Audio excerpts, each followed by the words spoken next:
All right, so today we're going deep, really deep, into something that, well, let's face it, might not sound super exciting at first glance.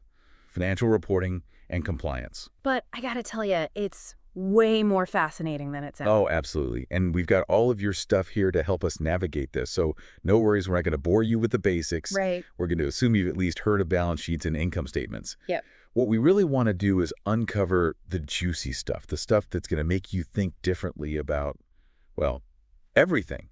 Because believe it or not, this stuff touches pretty much every corner of the financial world. It really does. I mean, think about it. Every time you check a stock price, every time you hear about a company's earnings, you're interacting with financial reporting, whether you realize it or not. Okay, so let's start with the basics. Like, for someone who maybe hasn't spent hours poring over financial statements, how would you explain financial reporting and compliance? Well, financial reporting is basically a company's way of telling its financial story.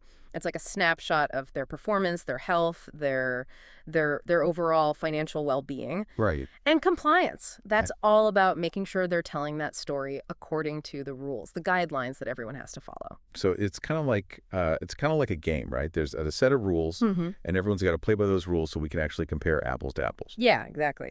And those rules are set by organizations like the Financial Accounting Standards Board, the FASB. Right, the FASB. Those are the folks who make sure everyone's speaking the same language, financially speaking. Okay. But why is this so important? Like, what's at stake here? Well, I mean, think about it. If companies could just, make up their own numbers or bend the rules whenever they wanted, Right. investors wouldn't have a clue what was really going on, and that's chaos. It's like trying to build a house on a foundation of sand. And that's not just bad for investors, right? That's bad for the entire economy. And when one of the articles you sent mentioned that even the stability of our financial markets hinges on the accuracy and the reliability of this information. Exactly. Exactly. Because when investors lose trust in the system, Right. they pull back, they stop investing, and that has a ripple effect. Makes sense. Okay, so we've established that it's important. It's really important.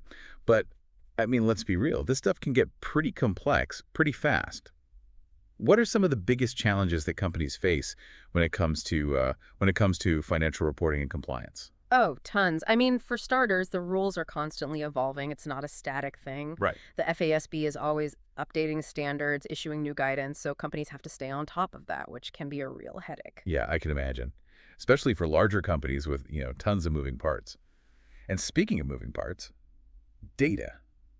Lots and lots of data. Right. Exactly. Companies are dealing with mountains of data these days and making sure that data is accurate, that it's complete, that it's properly categorized. Right. That's a huge challenge. Yeah, and one tiny error, one misplaced decimal point could have a massive ripple effect. Absolutely. And then there's the human factor. Right. People make mistakes. Oh, yeah. And sometimes there's even pressure, sometimes intense pressure to fudge the numbers, to make things look a little rosier than they actually are. And that pressure, I mean, one of your sources mentioned that something like, what was it, nearly 70% of CFOs admitted to feeling pressure to misrepresent financial results. Yeah, I think it was something around there. It's a real problem. And that's a scary thought, honestly, because it means that even with all these rules and regulations, there's still room for, well, let's call it creative interpretation.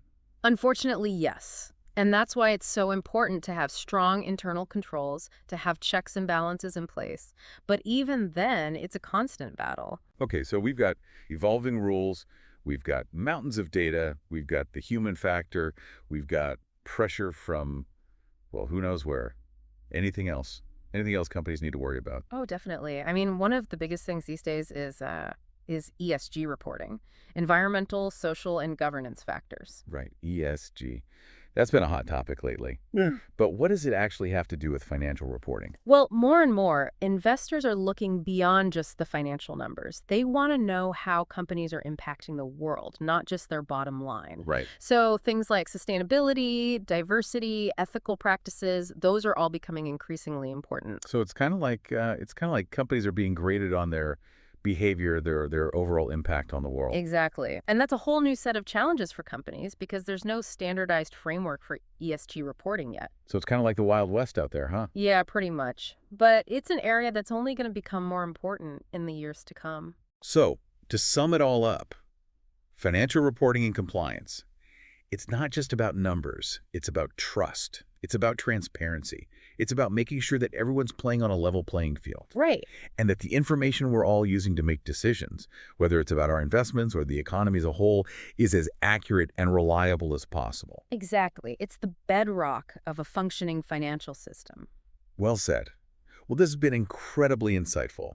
I mean, I knew this stuff was important, but I don't think I ever really grasped just how much it impacts everything.